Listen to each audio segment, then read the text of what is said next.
Foi. Bom, então aqui, ó, esse exemplo é bem parecido com o anterior, mas ele é feito de uma maneira um pouquinho diferente, para vocês verem que, a depender de como vocês escolham ou montem o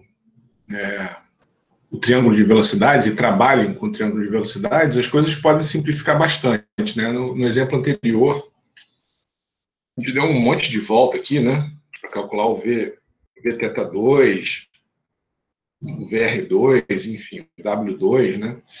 Então aqui é uma coisa bem parecida, mas ele faz uma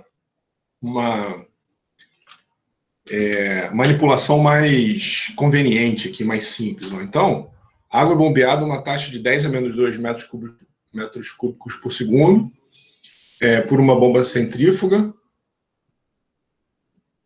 operando a 1.750 RPM. O impelidor tem uma altura constante de 5 vezes 10 a menos 2, 5 centímetros, né, com R1 4,9 10 a menos 2. Bom, esses valores aí, a saída, o beta 2 é dado, assumindo condição ideal de escoamento, quer dizer, entrada radial, né, então alfa 1 igual a 90, né? Observa que aqui, ó, o alfa 1 dele, olha ali quem é, ó, só para ficar ligado, né? Lembra que o nosso alfa 1, isso daqui não tem muita... A gente tinha feito, se vocês lembrarem ali da aula, alguns slides para trás, o alfa 1 como o ângulo aqui interno, ou alfa 2 nesse caso, né? Entre o VR2 aqui, ou VN2, né? Ou VN2 e o V2. Aqui ele faz entre o V2 e a horizontal. Tá? Então, de novo, né, cada livro aqui no alfa faz uma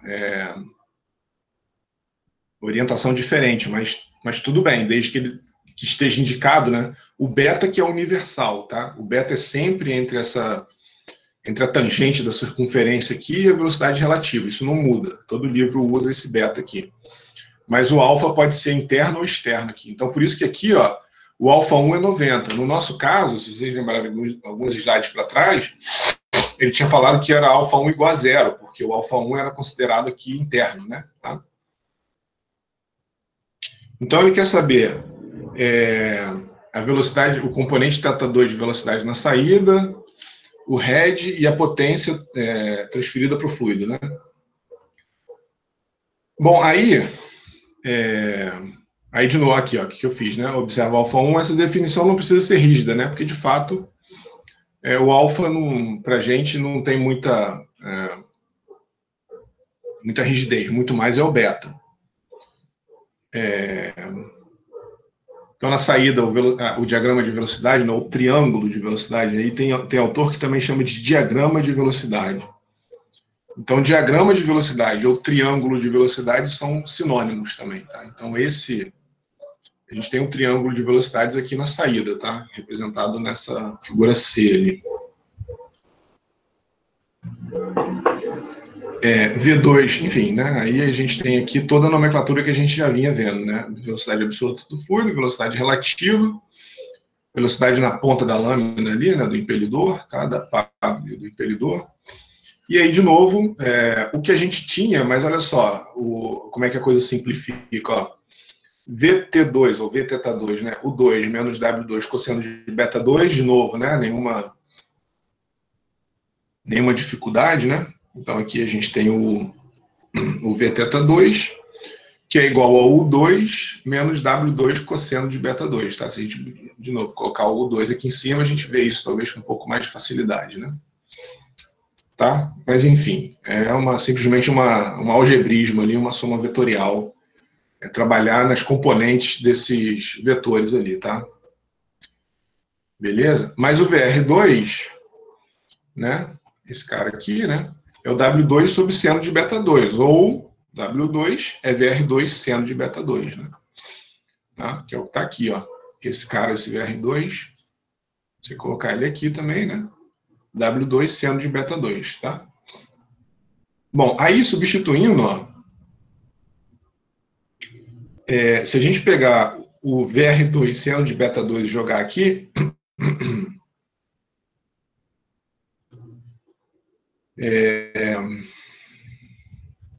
Opa, desculpa. Sobre, né? Eu estava vendo alguma coisa estranha ali. Não estava batendo, né? Então, opa, é só ter passado um sobre ali. Sobre seno de beta 2, tá? Então, e o cosseno sobre seno é a cotangente, né? Tá? Então vira VR2 cotangente de beta 2, tá? Então a gente precisa do U2 e do VR2. O U2 de novo, né? Mesma coisa que a gente tinha feito no exemplo anterior. De novo, 1750 vezes 2π sobre 60, 36 metros por segundo.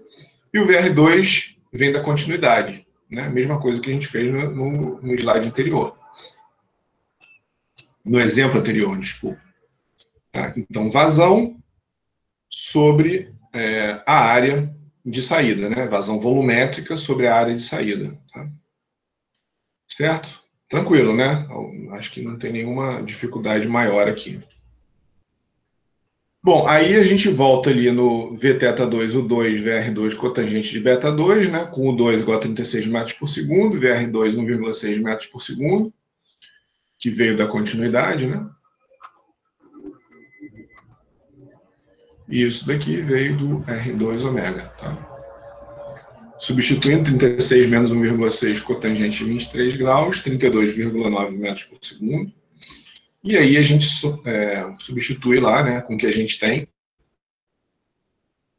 o 2 VT2 ou VT2 vezes G, então 122 metros. Tá? Observa que a gente poderia ter feito também da maneira que foi feito no slide anterior, no exemplo anterior. Ou poderia ter feito o exemplo anterior da maneira como fez esse exemplo, daria no mesmo resultado, tá? Porque aqui, ó, ele não substituiu, nesse ponto aqui, ó, ele já poderia ter substituído aqui, ó, o W2 como VR2 sobre seno de beta, tá?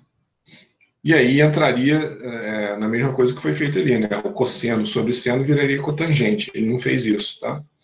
Ele saiu calculando essas quantidades aqui, tá? Beleza? Então é uma maneira diferente para calcular a mesma coisa, só para vocês verem que existem várias, como eu tinha falado, esse triângulo de velocidade aqui, vocês podem trabalhar neles da maneira como vocês acharem mais conveniente e fazer Tem gente que usa a regra dos senos, não tem problema nenhum. Vocês podem trabalhar da maneira que vocês estão acostumados, tá? Para chegar nos valores de interesse aí, tá bom? O triângulo de velocidade vocês fazem como vocês acharem mais conveniente. Então, 122 metros, né? Que é o head que essa bomba fornece. E aí, para fornecer esses 122 metros, é uma bomba parruda, né? 161 HP. Que é a potência de um carro, né? De um bom carro, né? 161 HP. Então, é uma...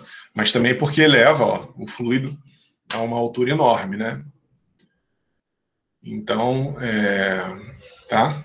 120 metros, certo? Bom, então, o que a gente vai fazer? A gente vai começar agora, e não vai dar tempo de terminar, eu acho, muito provavelmente na aula de hoje, isso a gente vai terminar na aula que vem, mas tudo bem, não tem problema. Olha só, observa aqui, ficou alguma dúvida aí? Alguém quer que volte alguma coisa aí do exercício? Tá tudo certo? É super simples, né? Bom, então a gente tem aqui, ó, vocês viram lá em várias fotos também que eu mostrei anteriormente, essa geometria aqui do impelidor, ó, da pá do impelidor, né? Ele gira para lá, né? Ele tem uma velocidade angular ômega para lá, e a pá do impelidor ela gira para cá. A gente vai ver que existem outras possíveis configurações. Tem uma pá radial, que é dessa forma, e tem a pá para frente, isso daqui é a pá para trás, isso daqui é radial, e existe a configuração pá para frente. Então a gente vai ver por que essa configuração aqui é a configuração preferida e é escolhida e é a que é usada normalmente nas bombas, tá? Então, olha só, vamos começar do triângulo de velocidade na saída do impelidor, né? Que é esse aqui. Então, lembra que o beta 2 está aqui. O alfa 2 aqui, né?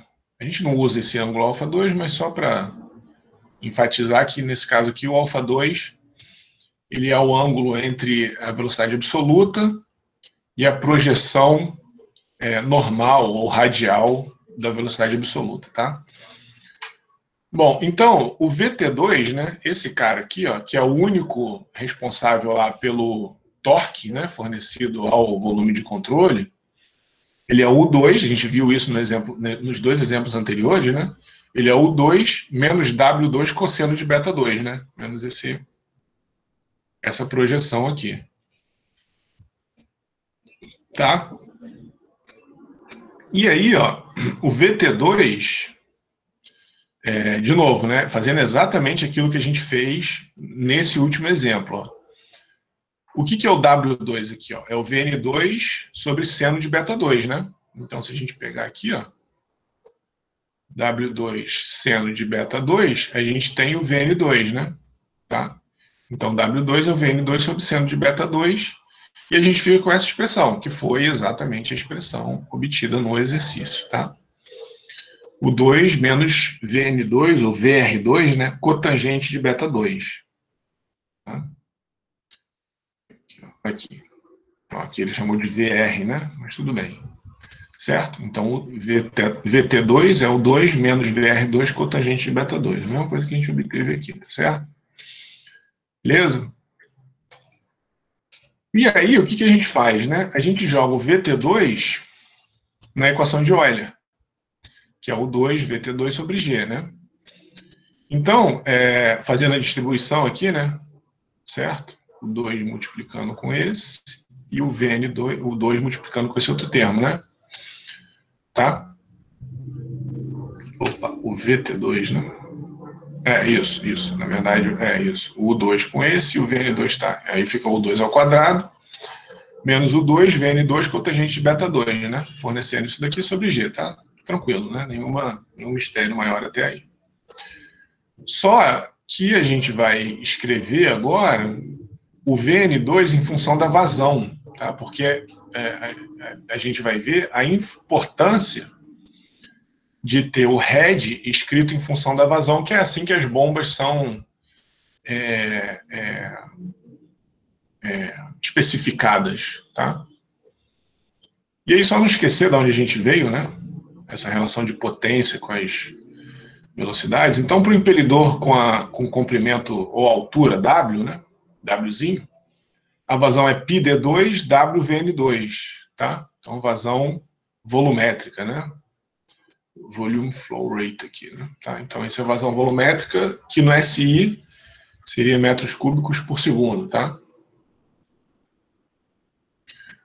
E aí, a gente fazendo isso, a gente expressa ou descreve, né? O aumento de energia H em termos da vazão Q, certo? Substituindo o Vn2 em termos de Q, né? A gente pegou aqui o Vn2, aí jogou Q sobre πd2W, tá? Então tá aqui, ó. Q sobre πd2W e o G que já estava lá, né?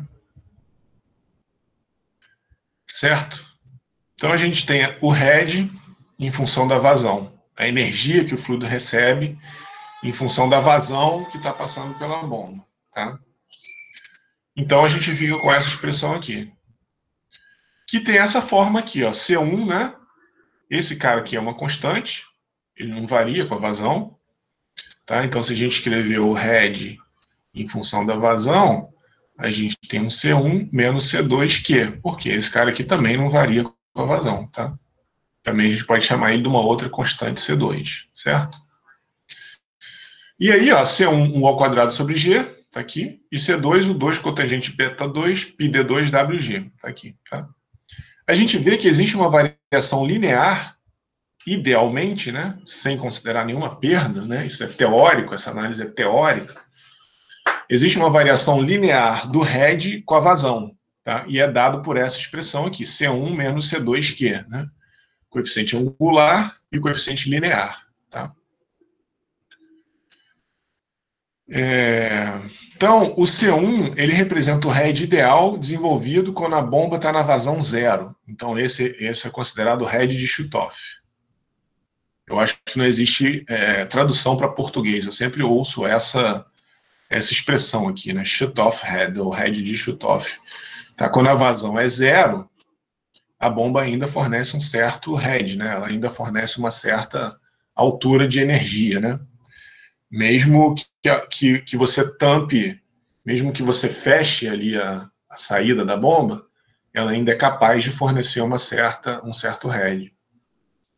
E isso é constante. Lembra que a gente tinha falado que nas bombas de deslocamento positivo, ela vai fornecendo energia até alguma coisa quebrar. Na bomba centrífuga, não. Esse valor é constante e não passa daquilo, tá? E isso veio de um balanço do princípio da quantidade de movimento angular, que descreveu a energia que o fluido recebe em função da variação da quantidade de movimento angular do fluido, tá? Certo? Então, a gente tem essa relação aqui que, para vazão zero, ainda dá uma certa energia que não varia, fica sempre naquele valor. E o coeficiente angular da curva, ré de vazão, depende do sinal e magnitude de C2, tá? Então, vamos analisar isso agora, né? Tá? Vamos fazer uma análise dessa constante C2 aqui. E aí, o que a gente obtém, ó, é esse gráfico aqui, meio poluído por enquanto, né? Mas vamos analisá-lo com detalhe, ó. A gente tem o seguinte, a vazão aqui embaixo, e o head, né? A vazão na abscissa aqui, né? E o head na ordenada, tá? Certo? Então, se a gente tem um gráfico head contra vazão, a gente pode ter três comportamentos diferentes para essa curva em função da geometria do impelidor. Se ele é para trás, o que é para trás? Né? É o beta 2 maior que 90, nesse caso aqui, ó, tá? Se ele é para frente, beta 2, opa, desculpa, para frente, forward, para frente, beta 2 maior que 90, então, se a pá estiver assim, ó, e a bomba virando para cá, e sabendo que o beta é o ângulo da tangente aqui, a circunferência, até a saída lá da pá do impelidor, então o beta 2 está aqui, e a pá para frente, ela tem o beta 2 maior que 90, tá? A pá para trás, o beta 2 é menor que 90, né? São os casos que a gente viu até agora, os exemplos que a gente viu. Então, era 30 e poucos graus, 20 e poucos graus. E o radial, que o beta 2 é 90, tá? De forma geral, o radial é assim, ou na saída, né? Ele pode vir assim, e na saída ter tá radial ali a saída. De forma geral, isso daqui é um impelidor radial. Tá? Beleza? A gente vê isso daqui, deixa eu ver se está fácil eu pegar, eu tenho um aqui. Não, está guardado. Eu tenho uma bomba de máquina de lavar roupa. Bomba d'água de uma máquina de lavar roupa. Ela tem essa configuração, mas estava ali até há pouco tempo atrás. Estava aqui perto de mim, mas eu guardei. Deveria ter tirado para a aula de hoje, mas tudo bem. Ela tem essa configuração aqui. Então, é essa resposta. Então, a gente tem aqui a característica, né, da curva ré de vazão se a pá for para frente, se a pá for para trás, né, para frente ou para trás, e se ela for 90 graus. Olha só, para a saída radial, o beta 2 é 90. Então, cotangente de 90 é zero. E esse cara aqui é zero, tá? O que isso significa? Ou seja, isso explica por que a gente está vendo que não importa qual vazão, o head que essa bomba radial desenvolve é constante, independente da vazão. E vale o 2 ao quadrado sobre G, porque esse termo aqui é zero, tá? Então, independe da vazão. Então, o que eu boto aqui, ó, isso é uma análise matemática, né? E aí eu gosto de fazer uma análise física para a gente ver a questão mais, vamos dizer assim, em função do triângulo de velocidade, né? Então, olha só, nesse caso, pelo triângulo de velocidade, a gente até fez o primeiro exemplo que a gente fez lá, né? A gente viu que a velocidade tangencial, na verdade, é igual a U quando a pá é radial. Por quê? Deixa eu passar aqui para o próximo slide, ó. Olha só. nesse caso, olha aqui, ó, o triângulo de velocidade, quando a pá é radial, né? A gente, no exemplo, viu exatamente isso daqui, ó. O W2, ele coincide com o VN2. Então, na saída radial, independente do que acontecer com o V2, certo? Independente do que acontecer aqui. Aí o que eu estou fazendo aqui? Lembrei, ó. Eu tô variando a vazão. Se eu vario a vazão, essa magnitude aqui aumenta. Ó. Eu estou aumentando só essa magnitude, mantendo a rotação da bomba, né? Então, o R2 ômega aqui é o mesmo, tá? R2 ômega é o mesmo, tá certo? Então, o que eu estou fazendo aqui é mudar a vazão para mostrar que, independente da vazão, e aí a nossa análise física, né, para explicar uma análise matemática que a gente fez anteriormente, né, que foi zerar esse termo e mostrar que o head independe da vazão para uma bomba radial. Então, a análise física é essa daqui. Eu aumento a vazão, aumentando o VN2 aqui, né, porque é o único representante, é a única componente que influencia na vazão, e como ela é uma pá radial, o VN2 vai ser igual ao W2. E aí eu nunca vou ter a componente tangencial aqui, que é a responsável pela variação do torque, né? Quer dizer, desculpa, a componente, eu nunca vou ter, não. Eu não vou variar, eu nunca vou ter a variação da componente tangencial aqui, tá? Certo? O V2, ele sempre, por mais que eu aumente a vazão, ó, a componente tangencial não varia, tá vendo? Tá? Então, por mais que eu varie a vazão numa bomba radial, ela só consegue fornecer, em termos de potência, em termos de torque, ou em termos de energia, o que é representado aqui pelo R2 ômega, né?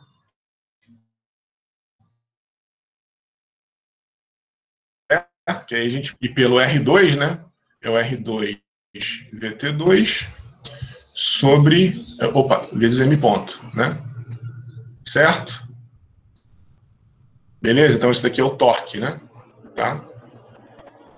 Então, o torque nunca vai variar, então a gente nunca vai ter um aumento de head para uma bomba radial. Tá? Bom, está escrito aqui embaixo, né? R2 VT2 M ponto. E aí, em função da... Se a gente quiser calcular a potência, tem a multiplicar pelo W ali, né? Beleza?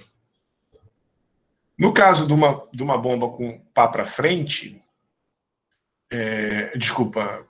pá para trás, com beta 2 menor que 90, o C2 ele é maior que zero, porque o beta 2 é menor que 90, né?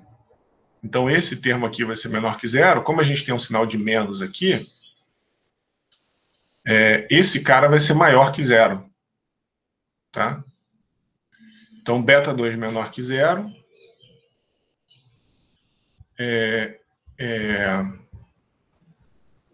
O C2 vai ser maior que zero, porque esse cara é menor do que zero. Tá? Então, à medida que a gente aumenta... Opa, besteira aqui, né? O C2... sim, não. Esse cara, a cotangente de um ângulo menor que 90 é maior do que zero. E aí a gente vai subtraindo à medida que a vazão aumenta. Tá?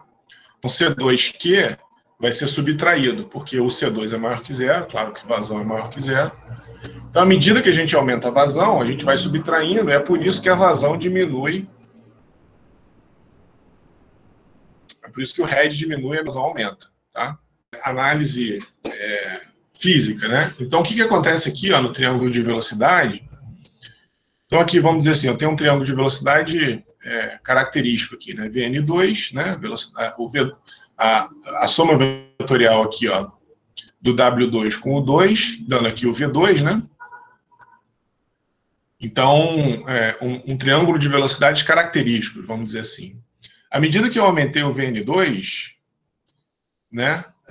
Todo mundo, quer dizer, o U2 se manteve constante. Se eu aumentei a vazão, esse cara aqui variou também, não tem como... Se eu aumentei a vazão, ele teve que subir ali, não tem jeito, né? Não tem jeito de aumentar a vazão e fisicamente não faz sentido esse cara ficar constante. Então o W2 também aumentou. Aí o triângulo de velocidades agora fez o V2 vir para cá. Ó. Olha como é que diminuiu o VT2 na hora que a gente aumentou a vazão. Então, por isso que diminui, né? Por isso que o comportamento do triângulo de velocidade para o beta 2 menor que 90 faz o triângulo de velocidade adquirir essa característica, e é por isso que o head diminui à medida que a vazão aumenta, tá? Então aqui estaria o ponto 1 e o ponto 2, né? O ponto 1 de head é uma representação, né? Certo?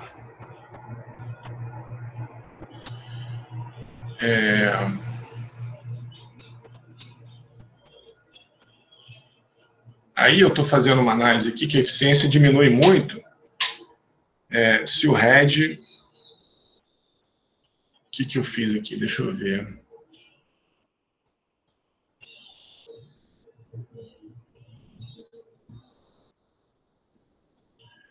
Parece que esse slide aqui ficou meio embolado, né?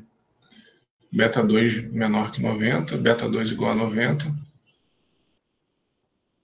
Eu mudei alguma coisa nesse slide aqui.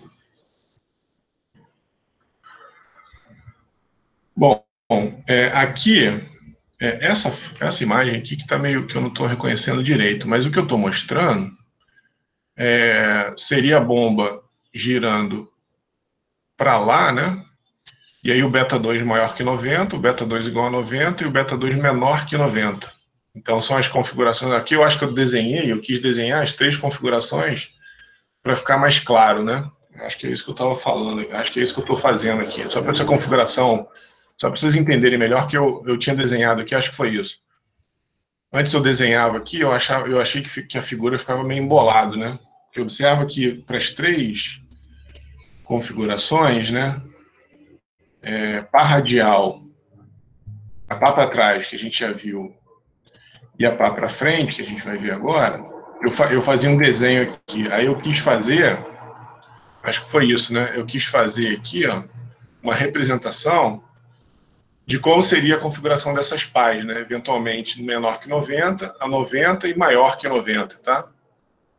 Então, se o impelidor está girando para lá, o menor que 90 tem essa configuração, né? O igual a 90 é essa, e o maior que 90 poderia ser, né? O igual a 90 poderia ser completamente radial, como foi aquela imagem que eu mostrei ali para vocês, tá? Bom, então agora, continuando aqui, vamos ver a configuração pá para frente. Então, beta 2 maior que 90, tá? É essa daqui, né? Então, se o beta 2 está aqui, né? Então, ele é maior que 90. Aí, o que acontece, né? Que o C2, aqui eu estou repetindo, né? O 2 cotangente beta 2. E aí, com beta 2 maior que 90, o C2 é menor que zero. Quando o ângulo beta 2 é maior que 90, a cotangente fica menor que zero. Então, como a gente tem o C1 menos C2Q, agora a gente soma, né? Porque o C2 é menor que zero. E é por isso que à medida que a vazão aumenta, a gente tem o head aumentando, tá? Porque nessa curva head vazão a gente tem esse comportamento. Aí, de novo, né? Fazer aquela nossa análise física aqui, ó. Aqui, ó. Aqui a gente tem a configuração pá para frente, né? Então, beta 2 maior que 90 aqui, ó. O ângulo entre W2 e a tangente aqui, a circunferência. Então, W2, o 2, aí a soma vetorial dando o V2 aqui, tá? Aí o VT2 está aqui, ó, né? E o VN2 está aqui, certo? Então esse é o triângulo de velocidade com a configuração pá para frente. O que acontece se eu aumento a vazão, né? Se eu aumento a vazão, ó, o VT2 aumenta, tá? Foi o comportamento contrário do que a gente tinha obtido para trás. Certo? Então, por isso aqui, ó, aqui está mostrando por que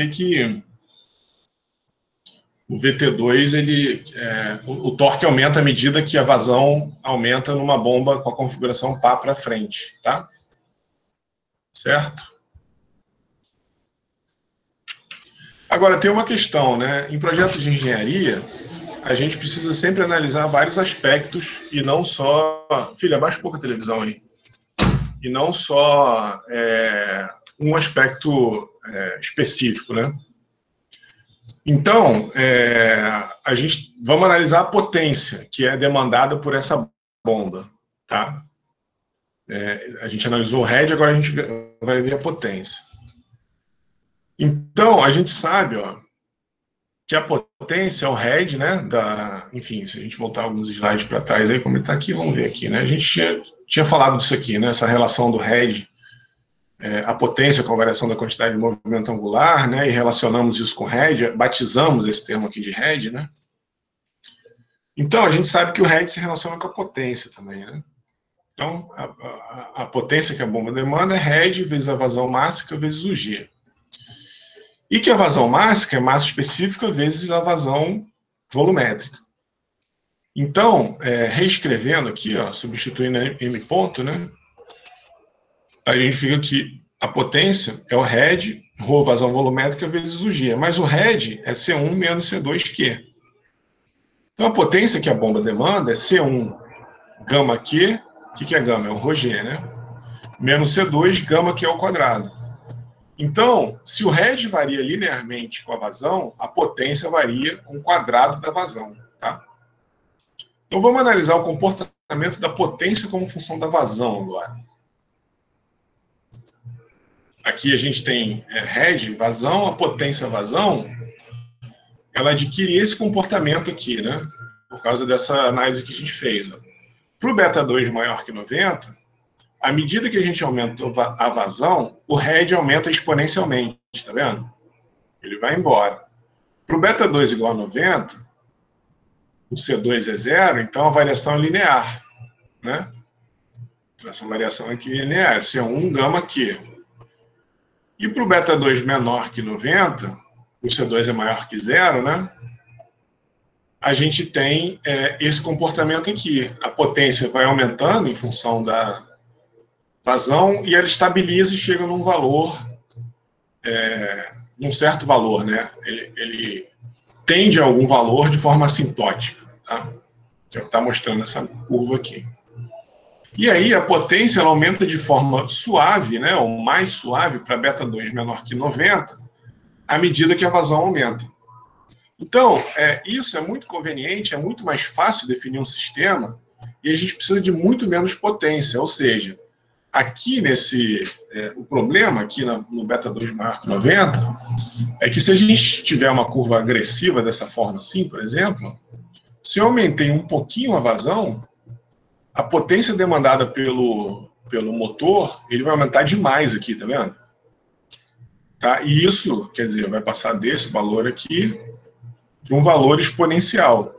Isso não é muito bom, porque os sistemas podem eventualmente mudar seu ponto de operação e isso pode fazer com que o motor seja muito exigido.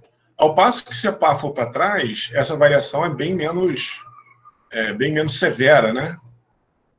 Tá? Então, a gente tem só que tomar cuidado na pá para frente, né, com essa condição, que isso pode demandar uma potência enorme do sistema ali, do motor elétrico, por exemplo. Então, isso daqui eventualmente é perigoso, tá? E a questão, a gente viu no triângulo de velocidade, ó, é que para a mesma vazão, aí eu fiz dois triângulos de velocidade para a configuração pá para trás e para a configuração pá para frente. O VT2 é muito maior na configuração pá para frente. Então, a gente precisaria de uma carcaça muito grande para converter toda essa velocidade em pressão. E, além disso, né, aí eu acho que é muito essa questão aqui, ó, como a curvatura da pá para frente é muito agressiva, tem problema de turbulência, né? A pá para trás tem uma tendência de conduzir o fluido para a saída de forma mais regular. Então, por causa de todas essas questões, a configuração pá para trás ela é a preferida, tá? Sempre que possível. E na prática tem esse faixa aqui de 14 a 50 graus para a configuração pá para trás, tá? A configuração radial ela é mais simples de fabricar, né?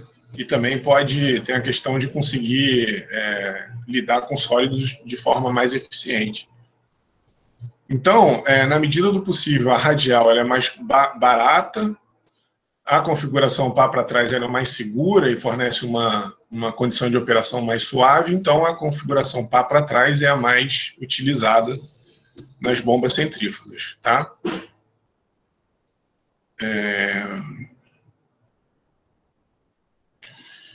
Então, aí com uma aplicação prática, né, a equação de Euler é válida também para máquina de fluxo que opera fluido compressível. A gente viu até o exemplo do ventilador ali atrás, né? E de forma geral, essas regras elas são válidas, né? Essas regras, todas as regras que a gente viu de essa relação ré-de-vazão.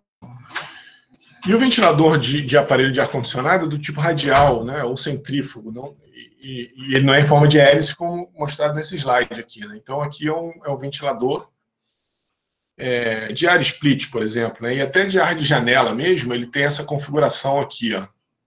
Está bem parecido com a configuração do ar split. Né? Na verdade, do ar split, ele não entra por aqui, né? Ele ventila, o efeito da ventilação. Bom, se bem que eu acho que a entrada é lateral aqui sim, né? Mas enfim, ele tem esse formato de pá aqui, ó, tá? Para saída. Tá? Então, efetivamente, ele tem uma entrada lateral e ele sai aqui pelas pás ali. E se você ligar o motor, você vai ver que, ao contrário do que a gente viu aqui, o ar sai na configuração pá para frente.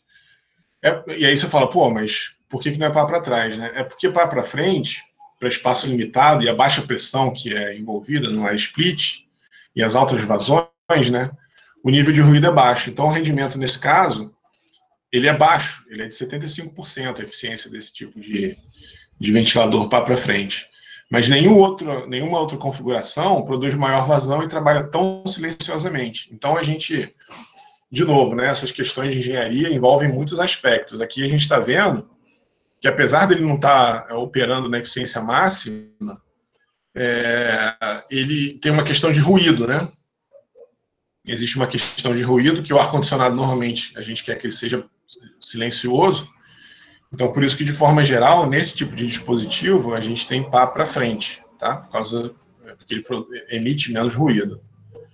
Então, de novo, né, na engenharia, na prática, a gente tem uma série de aspectos que tem que ser analisado antes de tomar uma decisão, né? Tá? Então, eu vou deixar esse exemplo aqui para fazer na semana que vem. A aula termina hoje, se alguém tiver alguma dúvida aí. Semana que vem não temos aula quarta-feira, porque é quarta-feira de cinzas, e a UF, apesar de não ter carnaval, manteve o feriado, né? Então, alguma pergunta, alguma dúvida, alguma questão aí que não tenha ficado muito claro? Tudo certo? Então, beleza, galera. Valeu, Daniel. Obrigado aí pelo feedback. Um abraço aí, bom feriado para vocês. Semana que vem a gente está de volta aí na quinta-feira. É uma aula síncrona, talvez eu grave a aula antes e disponibilize para vocês. Eu não sei bem se a aula vai ser na quinta, no mesmo horário, não, tá? Mas eu aviso lá no portal. Valeu, galera. Bom fim de semana. Tudo de bom aí para vocês.